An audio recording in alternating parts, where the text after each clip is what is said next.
तो आपका पति जो कामदेव है वह कृष्ण भगवान के पुत्र प्रद्युम्न के रूप में उस समय अवतरित होगा। यह जो आशीर्वाद दिया यह दोनों बहुत अच्छा किया। सभी देवता प्रणाम किए। अब प्रणाम करने के बाद शंकर भगवान प्रसन्न होकर के बैठे हैं और बोले कि हे देवताओं, आप लोग किस लिए मेरे पास आए हैं? अच्छा, ब्रह्मा जी सबसे आगे खड़े हैं, सभी देवता पीछे हैं। आपस में कुछ कानाफूसी कर रहे हैं। ब्रह्मा जी से शंकर भगवान पूछे कि ब्रह्मा जी आप ही बताइए कि किस कारण से आना हुआ है। ब्रह्मा जी बोले कि अब प्रभु अब क्या बतावे, अब तो कहने में संकोच लग रहा है, लेकिन आप ऐसे समझ लीजिए कि निज नयननि देखा चाहि नाथ तुम्हारे विवाह। हे भोले शंकर, आपका विवाह ये सब देखना चाहते हैं अपने नेत्रों से। अच्छा, शंकर भगवान को ये सुन करके मन ही मन प्रसन्न हो गए। प्रसन्न इसलिए हो गए कि इन लोगों को तारकासुर जीने नहीं दे रहा है, इसीलिए विवाह करवाने आए हैं। नहीं तो अगर ये शांति से घर में बैठे होते तो इनको दूसरे के विवाह से, दूसरे के सुख से क्या मतलब है। शंकर भगवान यह सुन करके देवताओं से बोले, देवताओं चिंता करने की बात नहीं, विवाह होगा। अब जैसे यह सुने शंकर भगवान की बात को सभी देवता प्रसन्न होकर के सब बोले कि अब चलो चलो अपने अपने महल को चला जाए, अपने अपने लोक में चलकर और बढ़िया सज धज कर करके बाराती बन करके हम लोग आएंगे। देवता लोग तो चले गए बाराती बनने के लिए। यहाँ पे शंकर भगवान बिल्कुल नेत्र बंद कर कर प्रसन्न चित्त बैठे हुए हैं। आसपास में जो नंदी श्रृंगी बिरंगी जी ये सब खड़े थे, ये गण लोग बोले कि बाबा आप तो वचन दे देते हैं, वर दे देते हैं, आज्ञा दे देते हैं और सोच विचार कुछ नहीं करते आगे पीछे। शंकर भगवान बोले कि क्या समस्या है, क्या दिक्कत है। एक गण आकर के बोला कि बाबा आप अभी देवताओं को वचन दे दिए कि ठीक है विवाह होगा और घर में कुछ है, कुछ नहीं है घर में। शंकर भगवान बोले कि घर में कुछ नहीं है मतलब। वो गण बोला कि विवाह तब हो कि जब कुछ घर हो, घर में कुछ सामान्य हो, वस्तु वगैरह। विवाह में सामग्रियों की धन की आवश्यकता पड़ेगी ना, तो यहाँ तो धन वगैरह कुछ है नहीं और देवताओं को आप यह आदेश दे दिए, आज्ञा दे दिए कि विवाह होगा, कैसे विवाह होगा और आपको कुछ चिंता भी नहीं है। शंकर भगवान बोले कि इसीलिए तो चिंता नहीं है कि कुछ नहीं है। यदि अच्छा कुछ तब हो कि जब घर हो, यहाँ तो घर ही नहीं है, रहते भी है पहाड़ की गुफा में। और यदि उस गुफा में कोई पहुंच भी जाए, चला भी जाए, तो उसे कुछ सोना चांदी नहीं मिलने वाला है। विद्यापति जी एक बहुत सुंदर लाचारी लिखते हुए इन सभी प्रसंगों को अपने उस पद में, भजन में लिखते हुए कहते हैं कि एक बार की बात है, एक चोर गया शंकर भगवान के घर में चोरी करने के लिए कि वो पूरे संसार में सबको इतना लुटाते हैं, इतना देते हैं, इसका मतलब घर में बहुत धन भरा होगा। और जैसे घर में अंदर प्रवेश किया तो विद्यापति जी बहुत सुंदर कहते हैं,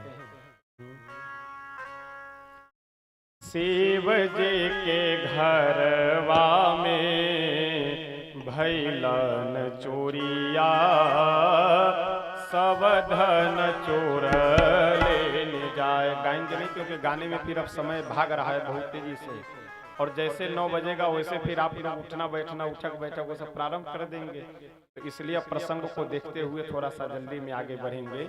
विद्यापति जी कहते हैं कि शिव जी के घरवा में भैलन चोरिया, सब धन चोर लेने जाए। जब चोर घर के अंदर प्रवेश किया तो सर्वप्रथम उसे क्या मिला? विद्यापति जी कहते हैं कि पहिले त चोरी भैले बसहा बदरवा, डोरिया समेत लेने जाए। आगे माई शिव जी के घरवा में भैलन चोरिया। पहले जब चोर अंदर प्रवेश किया तो उसे नंदी जी, अच्छा नंदी जी किनका नाम है? जिनको नंदी कहा जाता है बैल को। तो ये नंदी जी महाराज, ये जो बैल हैं, ये भगवान भोले शंकर के सारथी हैं। कहीं एक जगह से दूसरे जगह लेकर के आना जाना हो तो ये सवारी नंदी जी ही महाराज है, वृषभ है। नंदी जी एक जगह खूंटे से रस्सी में बंधे हुए थे। चोर सोचा कि मुझे तो वहां चल करके सोना चांदी हीरे जवाहरात आदि का बिल्कुल भरा हुआ बक्सा और बैग सब मिलेगा, लेकिन और कुछ तो मिला नहीं। तो बेचारे नंदी जी मिल गए। तो एक कहावत है कि भागे भूत की लंगूटी सही। तो इसलिए चोर सोचा कि जब अब आ गए हैं तो और कुछ नहीं मिल रहा है तो इनको काहे छोड़े, कम से कम यही बैले को खोल करके लेते चले। पहिले त चोरी भैले बसहा बदरवा, डोरिया समेत लेने जाए माई शिव जी के घरवा में भैलन चोरिया, सब धन चोर लेने जाए। चोर सोचा कि इसके अंदर अभी चला जाए तो और कुछ माल पानी हो सकता है रखा हो। जब अंदर प्रवेश किया तो एक जगह दिखाई पड़ गया कि एक खुटरी में एक झोली लटकी हुई है, झोला टांगे हुए हैं। अब तो चोर के मन में यह भाव आया कि हो न हो इसमें तो अवश्य बढ़िया बंडल बना करके कम से कम 2-2 हजार का नोट तो रखे हो। अब जैसे जा करके झोली को उतारा और उतार करके देखा तो अंदर में थोड़ा भांग रखा हुआ है, थोड़ा धतूर रखा हुआ है और एक घोटनी रखी हुई है, बस और कुछ नहीं है। विद्यापति जी कहते हैं कि दूसरे चोरी भैले भांग के झोलिया, घोटनी समेत लेने जाए आगे माई शिव जी के घरवा में भैलन चोरिया, सब धन चोर लेने जाए। शंकर भगवान के गण बोले कि बाबा आप विवाह करने के लिए हाँ बोल दिए हैं और आपको कोई चिंता नहीं है कि मेरे पास कुछ नहीं है। शंकर भगवान बोले कि चिंता तो उसे हो कि जिसके पास कुछ हो, और किसी के पास कुछ तब हो कि जब उसके पास घर हो। यहाँ तो घर ही नहीं है तो कुछ नहीं है और कुछ नहीं है तो इसीलिए चिंता नहीं है। यदि घर में कुछ होता तो मन में भी कुछ कुछ होता रहता। ये इनको जल्दी तो नहीं जाना है। रामेश्वर जी राजीव के कौन है? आइए आ जाइए। जाना तो नहीं है जल्दी, तब कोई बात नहीं, तब आनंद लीजिए, अभी बाद में। शंकर भगवान गण से बोले कि ऐसा है मेरे घर में कुछ नहीं है इसीलिए हमें चिंता नहीं है, क्योंकि घर होता घर में कुछ होता तो चिंता होती। एक आदमी था तो पैसे वाला लेकिन एक नंबर का कंजूस। किसी कारणवश थोड़ी घर में परेशानी आई तो एक अपने पुरोहित जो ज्योतिष के जानकार थे पंडित जी के पास जाकर के बोले कि पंडित जी इस समय हम बहुत परेशान हैं तो जरा हमारा ग्रह नक्षत्र देखिए। पंडित जी ग्रह नक्षत्र देख करके बताए कि आपके ऊपर 7.5 का शनि की 7.5 चल रही है। तो आप एक काम कीजिए, एक काले रंग का घोड़ा किसी अच्छे विद्वान ब्राह्मण को या किसी संत को जाकर के दान कर दीजिए। अब यह घर पे आया, सोचा कि अगर एक घोड़ा खरीदने के लिए जाते हैं तो लाखों में बजट बन जाएगा, तो ये तो पंडित जी इधर उधर फंसाते रहेंगे, चलो किन्हीं महात्मा के पास चलते हैं, वही बढ़िया रास्ता बताएंगे उपाय। एक संत के आश्रम पे गया, जाकर के बोला कि महाराज जी ऐसी ऐसी बात है, हमारे ऊपर शनि की 7.5 चल रही है, तो हमारे एक पंडित जी बोले हैं कि एक काला घोड़ा दान कर देने के लिए। महात्मा जी बोले तो अच्छी बात है, कर दो। अब था तो पैसे वाला लेकिन एक नंबर का चिरकुट। बोला कि अब महाराज जी अब मेरे पास इतना पैसा कहाँ है, धन कहाँ है कि हम काला घोड़ा खरीद करके दान कर सके। महात्मा जी दयालु हृदय, उन्हें लगा कि शायद हो सकता है गरीब आदमी। बोले कि काला घोड़ा नहीं दे सकते हो? वह आदमी बोला कि नहीं नहीं महाराज जी हमारी हैसियत नहीं है काला घोड़ा देने की। तो बोले कि कोई बात नहीं, एक काला वस्त्र ही दान कर दो। वह आदमी बोला कि अब महाराज जी इतनी भी कहाँ हमारी हैसियत, इतनी भी हमारे पास में कहाँ सामर्थ्य, इतना भी कहाँ पैसा कि हम काला वस्त्र भी दे सके। महात्मा जी बोले कि काला वस्त्र भी नहीं दे सकते। अच्छा, महात्मा जी को लगा कि शायद हो सकता है कि कहीं गरीब आदमी हो, तो बोले कोई बात नहीं, यदि काला वस्त्र नहीं दे सकते तो एक काले रंग का एक कालावा ही खरीद करके दान कर दो, 2-4 रुपए में मिल जाएगा। और वह आदमी भी महान चिरकुट था। जब कलावा देने की बात महात्मा जी बोले तभी वह बोला, अब महाराज जी हमारे पास इतना कहाँ पैसा, इतना कहाँ धन कि हम एक धागा भी दे सके, कलावा भी दे सके। महात्मा जी बोले कि एक धागा भी दान नहीं कर सकते काला। वह आदमी बोला कि नहीं नहीं महाराज जी, उतनी भी हमारी हैसियत नहीं कि हम काला धागा दे सके। महात्मा जी बोले तब तो तुम अपने घर में जाओ और चादर तान करके सो, जब तुम्हारे पास कुछ है ही नहीं है तो शनि नहीं, शनि के पिताश्री भी आ जाए तो तुम्हारा क्या बिगाड़ लेगा, जब घर में कुछ है ही नहीं। अरे घर में बिगाड़े तब जब घर में कुछ हो, जब यहाँ धागा देने के लिए घर में पैसा नहीं है तो शनि आकर के भी क्या बिगाड़ेगा। शंकर भगवान बोले कि हमें इसीलिए चिंता नहीं है कि घर में कुछ नहीं है, यदि घर में कुछ होता तो मन में भी कुछ होता रहता। अब विवाह करने के लिए जो आदेश दिए हैं वही समझे कि क्या कैसे करवाएंगे। आदेश कौन दिए हैं? प्रभु दिए हैं, भगवान दिए हैं आदेश। तो शंकर भगवान से किसी ने आकर के कहा कि भोले बाबा लगता है कि आपकी कोई नातेदारी कहीं किसी से नहीं है, न आपके कोई रिश्तेदार आ रहे हैं, न कोई आपके नातेदार आ रहे हैं। शंकर भगवान बोले नातेदारी है, केवल एक लोगों से है। किनसे? नाता एक राम जी से, दूजी नाता तोड़ दे। नाता एक राम जी से, दूजी नाता तोड़ दे। और किसी से हमारी नातेदारी नहीं, हमारी रिश्तेदारी नातेदारी यदि है तो श्री राम जी से है। तो वही आदेश दिए हैं, अब वही व्यवस्था करेंगे। और एक बार ऐसा प्रसंग आता है, एक भक्त शंकर भगवान के पास आए और आकर के बोले कि बाबा अभी तो आप काम को जला दिए हैं और काम को जलाने के बाद विवाह करने के लिए तैयार हैं, इसका मतलब कुछ हम लोगों को समझ में नहीं आ रहा है। शंकर भगवान बोले कि इसका सीधा सीधा मतलब यही है कि संसार के लोग यह समझ ले कि मैं यानी शंकर काम की इच्छा से नहीं अपितु राम की इच्छा से विवाह करने के लिए जा रहे हैं। यही इस प्रसंग का भाव है, यही इस प्रसंग का संकेत है।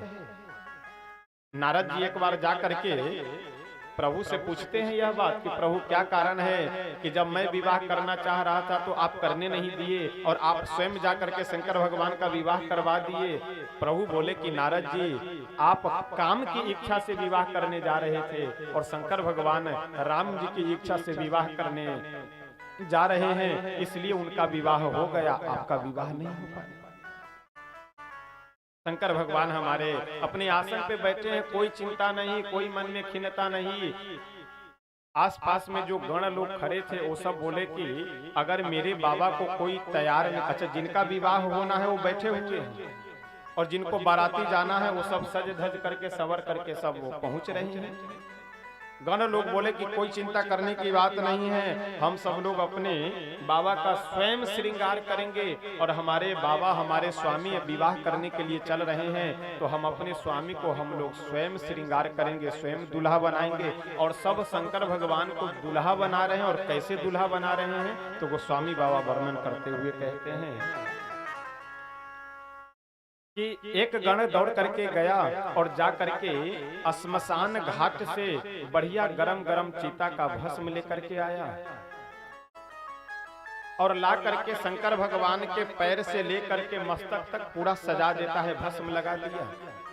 वो स्वामी बाबा वर्णन करते हुए बहुत सुंदर कहते हैं कि कुंडल कंकन पहिरे जाला, कुंडल कंकन पहिरे जाला, कुंडल कंकन पहिरे जाला, कुंडल कंकन पहिरे जाला, कन विभूति कट के हरि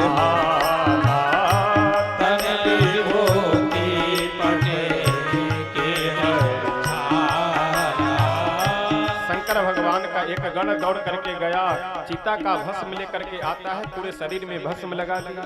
एक गण दौड़ करके गया और बहुत सारे नागों को पकड़ लाया और हाथ में लपेट करके बाजूबंद यहाँ गले में तो पहले से नाग विराजमान थे, मस्तक पे सर्पों का मुकुट बना करके पहना दे रहे हैं।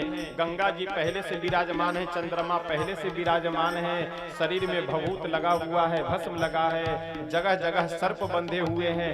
कान में कुंडल की बात आई तो बढ़िया कम से कम 150 वर्ष पुराने बिच्छू को पकड़ करके कान में लटका दिए, कुंडल हो गया। वो स्वामी बाबा बहुत सुंदर वर्णन करते हुए कह रहे हैं कि अद्भुत आज दुल्हा बनाए जा रहे हैं, जो आज तक भविष्य में न कभी होगा और न भूत में आज तक कभी हुआ था। केवल एक ही पूरे ब्रह्मांड में ऐसे दुल्हा तैयार हो रहे हैं विवाह करने के लिए। ये तो सामान्य नियम है कि जिसके पास साइकिल भी नहीं होती है वह भी आदमी उधार पैसा लेकर के किसी तरह अपना सज धज कर विवाह करता है, लेकिन शंकर भगवान हमारे अद्भुत दुल्हा बन करके जा रहे हैं। कितने अद्भुत! कर त्रिशूल अरु डमरू विराजा, कर त्रिशूल अरु डमरू विराजा, चले बसह चढ़ी बाजे बाजा, चढ़े बसह चढ़ी बाजे बाजा, ससिला लाट सुंदर सिर गंगा, ससिला लाट सुंदर सिर गंगा, ओ नयन कीनी ऊपर बीते गंगा, नयन कीनी ऊपर बीते गंगा। शंकर भगवान के 3 नेत्र हैं, उपवीत भुजंगा, एक लंबा सा कम से कम 1.5 से 2 मीटर लंबा सांप पकड़ करके एक गण लाया और उसके पूंछ और मुख दोनों को आपस में बांध कर करके और बोल दिया कि खबरदार जो अगर विवाह से पहले तुम इधर उधर हिले तो। और बाएं कांधे से यज्ञोपवीत के रूप में शंकर भगवान को ये क्या पहनाया गया? सर्प का, नाग का यज्ञोपवीत जनेऊ। अच्छा, आप अपने हृदय में जरा इस झांकी को बैठाइए। यद्यपि चिंता करने की बात नहीं है, इस झांकी को हृदय में बैठाने से आप रात्रि में डरेंगे नहीं। पूरे शरीर में भभूत लगा हुआ है, मस्तक पे जटा में गंगा जी पहले से विराजमान, भाल पे चंद्रमा विराजमान और गले में नाग देवता पहले से विराजमान, हाथ में बाजूबंद नाग के ही एक केवल बाघंबर पहने हुए हैं, गले में भी नाग, हाथ में भी नाग, कांधे पे भी नाग, कान में कुंडल, किसका? बिच्छू। अच्छा, बिच्छू को आप लोग यदि कभी पुराने बिच्छू को देखिए तो उसके एक तरफ जिधर से वह डंक मारता है उधर उठा हुआ रहता है और उसके मुख तरफ जो है इस तरह की उसकी आकृति रहती है। 2 बिच्छू लेकर के आए और कान में उसके मुख तरफ से बोल दिए कि यहाँ पकड़े रहो, हिलना मत, तब तक नहीं हिलना जब तक विवाह न हो जाए। तो बढ़िया कुंडल एकदम लटक रहा है, कुंडल कंकन पहिरे ब्याला, तन विभूति पट केहरी छारा, शशि ललाट सुंदर सिर गंगा, नयन 3 उपवीत भुजंगा। ऐसे दुल्हा और हद तो तब हो गई कि जब बैल पे बैठे भी तो सीधे नहीं बैठे। अच्छा, नियम तो है कि सीधे मुख करके, जिधर बैल का मुख उधर मुख कर करके बैठे। जिधर बैल का मुख है, नंदी जी का मुख है, उधर पीठ कर दी और जिधर नंदी जी का पूंछ उधर मुख कर दी। हद तो तब हो गई। अब यह दृश्य, अच्छा, एक शंकर भगवान का गण गया कहीं से काजल बना करके ले आया, काजल, और ला करके एक तरफ तो माथे पे चंद्रमा पहले से विराजमान है दाहिने साइड में, बाएं साइड में शंकर भगवान के माथे पे काजल की एक बिंदी लगाने लगा। आसपास में खड़े अन्य गणों ने कहा कि ये मस्तक पे जो है काजल की जो है टीका क्यों लगा रहे हो? वो गण बोला कि तुम्हें पता नहीं है, इतने सुंदर हमारे स्वामी दुल्हा बने हुए हैं, कहीं किसी की नजर लग गई तो? लोगों ने कहा कि तुम भी बड़े मूर्ख हो। अरे, नजर इनके ऊपर किसी की टिकेगी तब तो नजर लगेगी, ये ऐसे दूल्हा की इनके ऊपर नजर ही किसी की नहीं टिकने वाली। जब देवता लोग सज धज करके वहां पे पहुंचे और अद्भुत दुल्हा को देखे, तो शंकर भगवान यहाँ पे दो भाव है। एक भाव तो यह है कि विष्णु भगवान की यह इच्छा हुई कि ये दोनों समाज इकट्ठा, यानी देवताओं का समाज बढ़िया सजे धजे संवरे बढ़िया एकदम वस्त्र आभूषणों से सुसज्जित, सेंट वगैरह इत्र वगैरह का छिड़काव हो रहा है, और यहाँ छिड़काव हो रहा है तो चिता के भस्म का, वस्त्र भी कुछ नहीं। तो इसलिए एक दुल्हा के साथ में यदि चलेंगे तो ठीक नहीं होगा। एक संत बोले कि एक भाव यह है कि शंकर भगवान मन ही मन भगवान विष्णु से बोले कि ऐसा हम तो अजीब दुल्हा बन करके चल रहे हैं, और हमारे साथ में अभी बाराती लोग भी अजीब बाराती आने वाले हैं, विचित्र बाराती। तो इसलिए हम लोग जब वहां पहुंच जाएंगे तो पता ना कहीं नाश्ता और ये सब मिल पाए या ना मिल पाए, तो इसलिए आप लोग देवताओं को लेकर के आगे चलिए आप, और पहले नाश्ता पानी करा करके जलपान करा करके फिट कीजिएगा, तब तक फिर पीछे से हम पहुंचेंगे। विष्णु भगवान बोले कि है बात सही रहेगी, और सभी देवताओं को लेकर के आगे चले दिए। पीछे से शंकर भगवान जब अकेले बैठे हुए थे, दो चार शिवगण पास में हैं, वो आपस में विचार किए कि वाह, जिनका विवाह होना है वो अभी पीछे बैठे हुए हैं, और जिनको केवल भंडारा पाना है वो सब आगे सज धज करके चल दिए। शंकर भगवान से एक गण जाकर के, श्रृंगी जी जाकर के बोले कि स्वामी यदि आज्ञा हो तो हम अपने समाज को इकट्ठा करें। शंकर भगवान बोले, वो स्वामी बाबा वर्णन करते हुए बहुत, रहने दीजिए रात्रि में डरने लगेंगे लोग। वो स्वामी बाबा वर्णन करते हुए बहुत सुंदर लिखते हैं और कहते हैं कि कैसे कैसे बाराती आ रहे हैं। तो कुछ बाराती तो ऐसे आ रहे हैं कि जिनके मुख नहीं है, एक भी शरीर में मुख नहीं, पता नहीं वो कहां से खाते हैं। कोई कोई बाराती ऐसे हैं कि जिनके शरीर में पूरा मुख ही मुख है, मुख ही ना विपुल मुख काहू, बिनु पद कर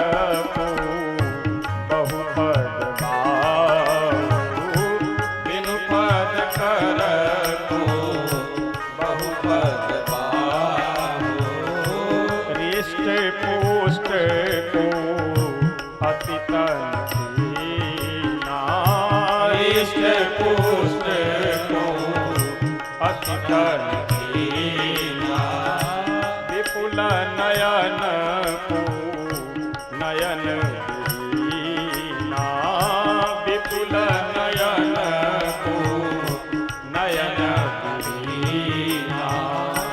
किसी के शरीर में तो एक भी मुख नहीं, किसी के शरीर में मुख ही मुख, किसी को एक भी नेत्र नहीं, और किसी के शरीर में पूरा आंख ही आंख।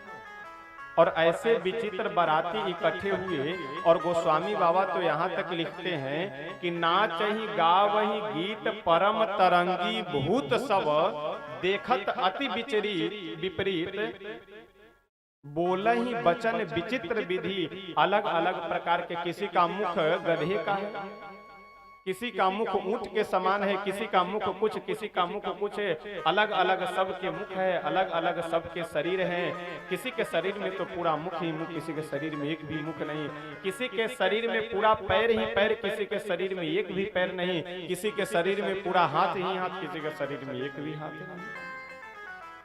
और ऐसे ऐसे बाराती लोग नाच रहे हैं, गा रहे हैं आनंद में भर करके। तो ये बाराती सब यदि नाचे गाएं, ऐसे बाराती लोग, तो आप जरा विचार कीजिए कि कैसे नाच गा रहे होंगे।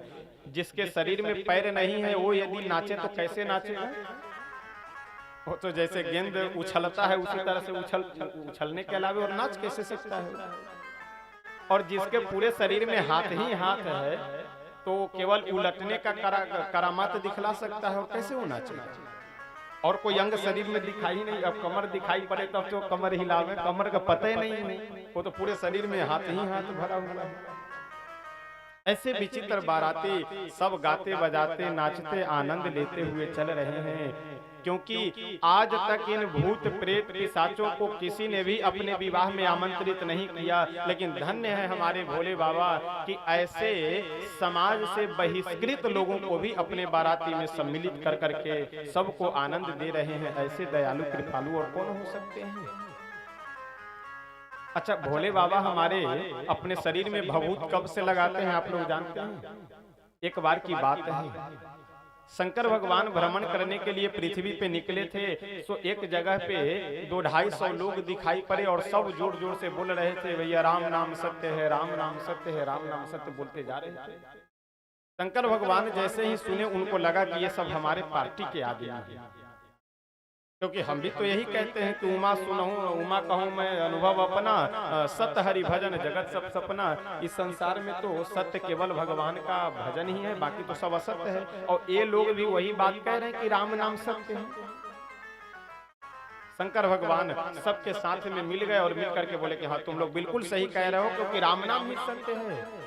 और कहां तक गए? श्मशान घाट तक। श्मशान घाट पे गए, उस मुर्दे को रख करके 2-4 लोग खोदने में और चिता तैयार करने में लग गए, बाकी सब लोग इधर उधर अपना अपना झुंड बना करके बैठे। अच्छा, लोग भी बड़े विचित्र होते हैं। अभी तक सब राम नाम सत्य बोलते हुए जा रहे थे, लेकिन जब श्मशान घाट में आजकल देखने को मिलता है ऐसा कि श्मशान घाट में जब लोग पहुंचते हैं तो आपस में विचार करते हैं, एक दूसरे से बोलेंगे, ए भाई साहब सुनो, इधर आओ, क्या बात है? तो इसके मरने की सूचना आपको कब मिली? दूसरा बोलेगा, अरे क्या बतावे, आज सुबह सुबह जाना था एक आदमी से पैसा लेने के लिए, तब तक ये सूचना मिली कि मर गया, और पता नहीं पैसा मिले कि न मिले। इसको मरना था तो आज ही मरना था, किसी और दिन मरा होता, पूरा आज का दिन बेकार करवा दिया। दूसरा बोला, वही तो स्थिति हमारी है, अगर इसको मरना ही था तो रविवार के दिन मरना चाहिए, हमारी छुट्टी नहीं होती, और आज मर करके तो वैसे भी हमारी छुट्टी करवा दिया, जो है आज की हाजिरी नहीं मिलेगी, आज की दिहाड़ी नहीं मिलेगी। कोई कुछ सब इधर उधर की बातें जब बोलने लगा, शंकर भगवान समझ गए कि ये सब दल बदलू है, ये सब हमारे पार्टी के आदमी। अभी तो बोल रहा था सबकी राम नाम सत्य है, और अब दुनियादारी की बात करने लगा, और मन में कुछ विचार कर ही रहे थे कि वह चिता जलने लगा, और जैसे चिता वह जलने लगा तो सब लोग यही दुनियादारी की बातें करते हुए अपने अपने घर को चल दिए। शंकर भगवान अब अनुमान लगा करके समझ गए कि ये जो मुर्दा था, यह जो मरा हुआ व्यक्ति था, इस मुर्दे के कारण ये लोग राम नाम सत्य बोल रहे थे। धन्य है यह मुर्दा, धन्य है यह मुर्दा कि जिसके कारण इतने सारे लोग राम नाम सत्य बोल रहे थे। कितना पवित्र इसका शरीर है, और तब तक जल करके वह राख हो गया था। तो उस मुर्दे को शंकर भगवान अपने गले से लगाना चाह रहे थे, लेकिन तब तक वह जल करके राख हो गया था। तो शंकर भगवान मन में विचार किए और बोले कि कोई बात नहीं, तुम्हारा शरीर भले जल गया हो, लेकिन धन्य हो तुम, क्योंकि तुम्हारे कारण इतने लोग राम नाम सत्य हैं बोल रहे थे। तो मैं तुम्हारे शरीर के इस भस्म को अपने शरीर में लगा रहा हूं, क्योंकि तुम्हारे कारण इतने लोग राम नाम का जप करते हैं। तो तब से शंकर भगवान हमारे भस्म लगाते हैं, और वही भस्म चिता का लगा करके, और सभी बाराती आनंद लेते हुए, देवता लोग तो आगे बढ़ गए हैं, पीछे से सब भूत प्रेत पिशाच ये सब नाचते गाते जा रहे हैं। हम सब लोग भी आइए एक भजन के माध्यम से यहाँ बैठे बैठे मन ही मन शंकर भगवान की बाराती में सम्मिलित हो लेते हैं। चल ले शिव जी के बरतिया हिमाचल नगरी, चल ले शिव जी के बरतिया हिमाचल नगरी, हो हिमाचल नगरी, हो हिमाचल नगरी, हो हिमाचल नगरी, हो हिमाचल नगरी, हो हिमाचल नगरी, हो हिमाचल नगरी, हो हिमाचल नगरी, हो हिमाचल नगरी। चल ले शिव जी की बरतिया हिमाचल नगरी, चल ले शिव जी के बरतिया हिमाचल नगरी, चल ले शिव जी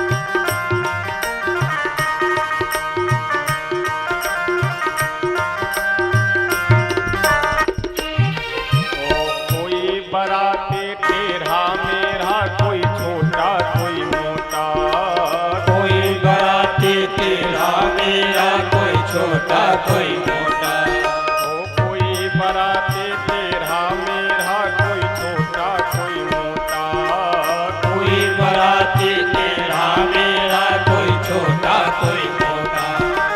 किसी के दो सिर चार भुजाए, पेट लगे जैसे लोटा, किसी के दो सिर चार भुजाए, पेट लगे जैसे लोटा। तेरी मेरी रे बरतिया हिमाचल नगरी, तेरी मेरी बरतिया हिमाचल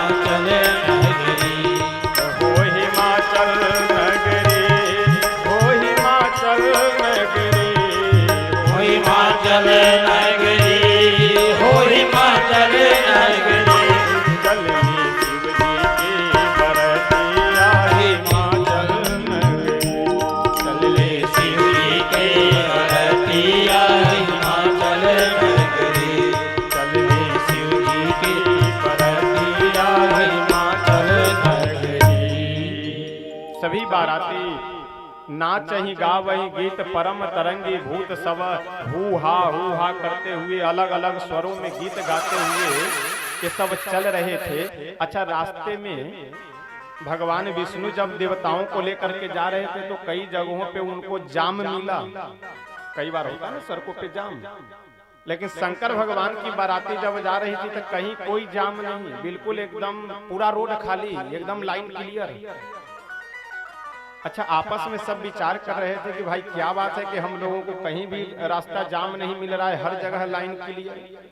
अच्छा, मान लीजिए कि पिपराही इस बागमती के पुल पे जाम लगा हुआ हो और शंकर भगवान बाराती लेकर के इसी रास्ते से यही बसंत पट्टी और पूर्णिया होते हुए मानो आगे जा रहे हैं।